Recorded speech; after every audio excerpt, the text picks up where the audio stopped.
Today we will be discussing about RAS MAP kinase pathway. It is a very important pathway because there are a lot of mutations that take place which causes a lot of syndromes and cancers. So basically it is a mitogen activated kinase cascade pathway.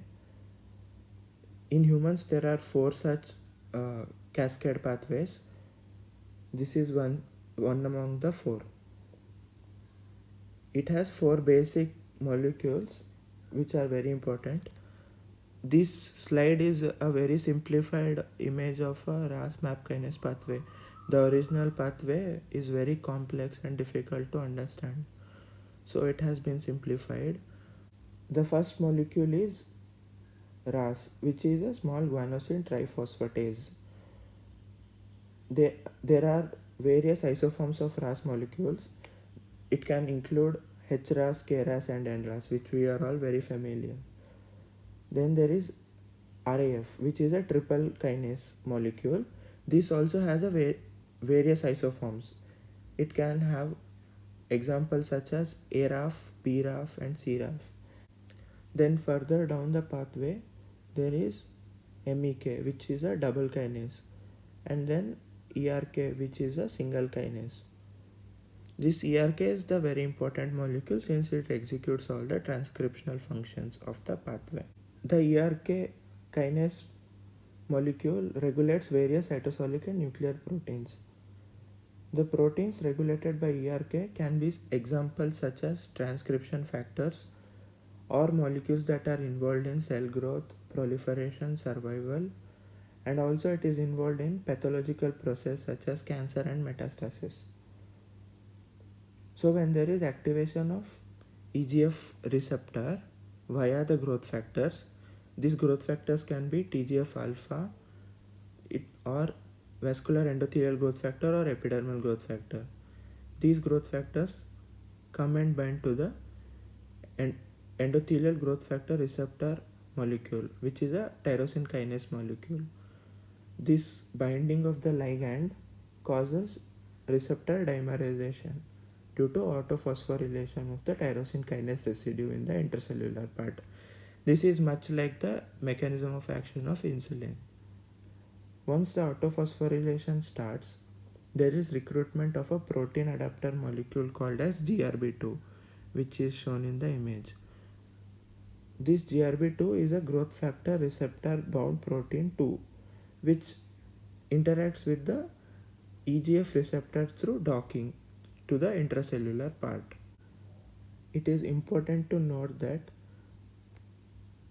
GRB2 molecule also has the SH2 domain. Once there is activation of GRB2 molecule, it recruits another protein called as SOS protein, which is called as son of 7-less protein, which was first isolated in Drosophila, an insect, which then once activated binds to the SH2 domain of the GRB2 molecule. This SOS protein is basically guanosine nucleotide exchange molecule. It exchanges and replaces GTP and with GDP. So RAS can be in two states, either on state or off state. On state is active state, off state is inactive state. The hypophosphorylated state is inactive or off state. The phosphorylated RAS is active or in on state. Once the SOS molecule activates the RAS, the RAS molecule starts the kinase cascade pathway. Firstly, it will activate RAF, which is a triple kinase, which then activates MEK, a double kinase. Then in turn it activates ERK, which is a single kinase molecule. ERK is extracellular signal regulatory kinase molecule. As I had previously mentioned, it is the important molecule for transcription. Once ER kinase is activated, it has two target sites to act on. It can either be cytosol or nucleus based on the type of signal it has received. In the cytosol, there are transcription factors like CFOS, CJUN. There are various other transcription factors also. But to understand the pathway, let's understand about CFOS and CJUN. So these are in inactive form. When ER kinase acts on them, they become active and dimerize. This dimerized molecule is called as activator protein 1. This activator protein 1 then goes inside the nucleus and enters the DNA for further transcription signals.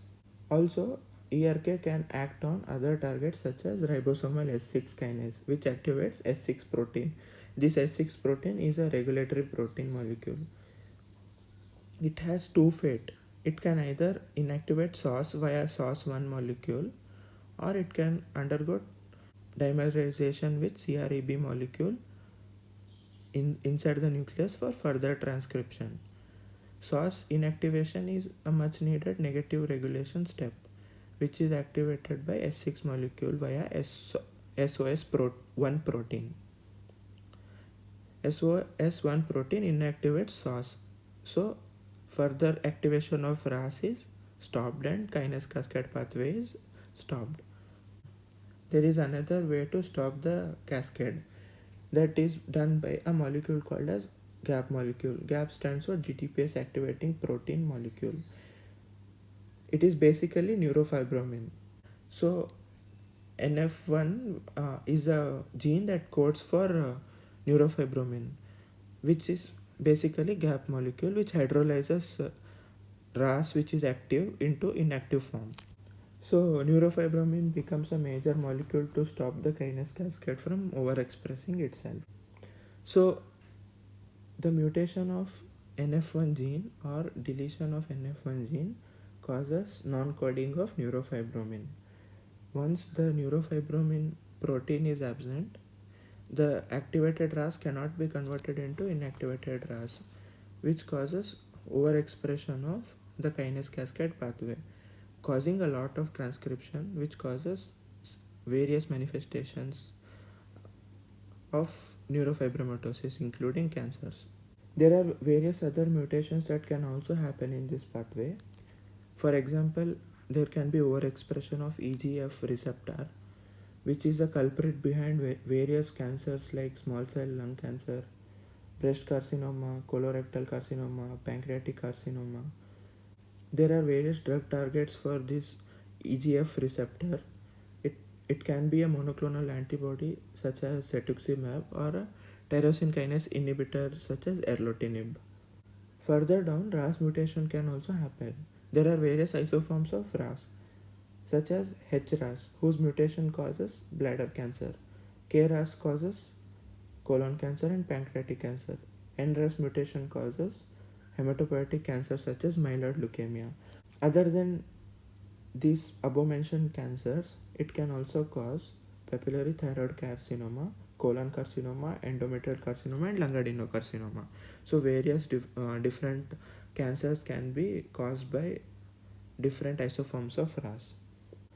Further down the pathway, there is RAF kinase, whose mutation, especially of BRAF, causes melanoma, papillary thyroid carcinoma, colon cancer, and it can also lead to hairy cell leukemia and Langerhans cell histiocytosis.